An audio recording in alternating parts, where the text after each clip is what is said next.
We had a monsoon last night, and once the lightning and thunder stopped, I went into the backyard to check the frog pond to see what was all the commotion, because I could hear them in the house, they're so loud, and yeah, this is what I saw.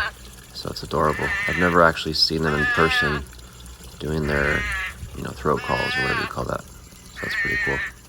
And so there's a little party back here. They're all enjoying the water right after the monsoon. I'm not sure if they're gonna lay eggs, but I'll take a video in the morning and find out if they do. And this is the morning, and all of these honeydew vine leaves are covered with eggs. So looks like we're gonna have tadpoles. Yay!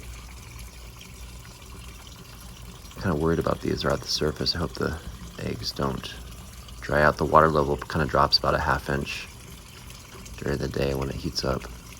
So hopefully they stay hydrated. They hatch quick. If those are spadefoots like I think they are, they'll hatch in less than 24 hours. They'll be tadpoles. So that's pretty cool. Alright, anyway, thanks for watching.